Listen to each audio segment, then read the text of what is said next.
গণভোট ও জাতীয় নির্বাচনের তফসিল আজ সন্ধ্যা ৬টায় জাতির উদ্দেশ্যে সিএসির ভাষণ। রাজশাহীতে গভীর নলকূপ থেকে শিশু সাজিদকে উদ্ধারে ৪০ ফুট গর্ত, রাতভর অভিযান। চিকিৎসা গ্রহণ করতে পারছেন খালেদা জিয়া, বিদেশ যাত্রায় আশাবাদী মেডিকেল বোর্ড।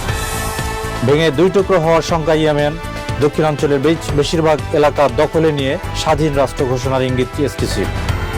এবং নেইমারের ব্রাজিলকে ঢাকায় আনার আলোচনা, আর্জেন্টিনা এলে ব্রাজিল কেন নয়। আমন্ত্রণ বিজেমের সকাল 10টার খবরে। শুনছিলেন শিরোনাম, আপনাদের সাথে আছি আমি বিল্লাল ভাই।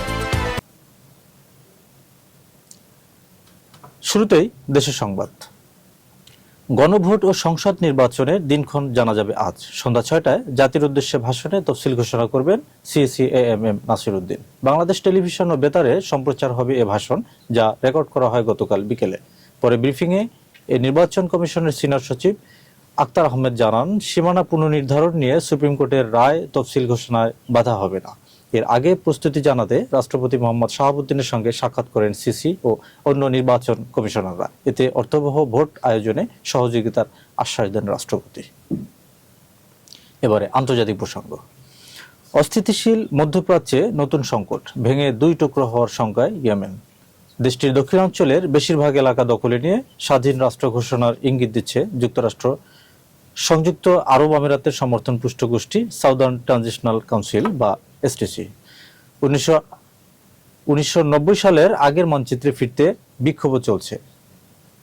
স্বাধীন রাষ্ট্র না পাওয়া পর্যন্ত কর্মসূচি চালিয়ে যাওয়ার হুঁশিয়ারি তাদের। দর্শক, একটা বিরতি নিচ্ছি, ফিরছি একটু পরেই। বিরতির পর আবারও ফিরলাম বিজেপির সকাল 10টার খবরে। এবারে খেলার খবর। নেইমারের ব্রাজিল খেলবে বাংলাদেশে, আকাশ কুসুম স্বপ্ন নয়। মেসির আর্জেন্টিনা খেলে গেলে ব্রাজিল কেন নয়। ঢাকায় সেলেসাউদের এনে ম্যাচ আয়োজনের চিন্তা করবে বাংলাদেশে নিযুক্ত দেশটার অ্যাম্বাসেডর পাওলো ফার্নান্দো। আসছে বিশ্বকাপে নিজ দেশকে নিয়ে বড় স্বপ্ন দেখছেন তিনি। বলছেন, নেইমারকে বিশ্বকাপের দলে চায় ব্রাজিলবাসী। সাইফুল রূপকের রিপোর্ট। এই ছিল সকাল 10টা খবরে। বিশ্বের যে কোনো প্রান্ত থেকে সর্বশেষ খবর জানতে ভিজিট করুন বিজেমের ওয়েবসাইটে, ইউটিউব চ্যানেল, ফেসবুক পেজে। এতক্ষণ সাথে থাকার জন্য ধন্যবাদ সবাইকে।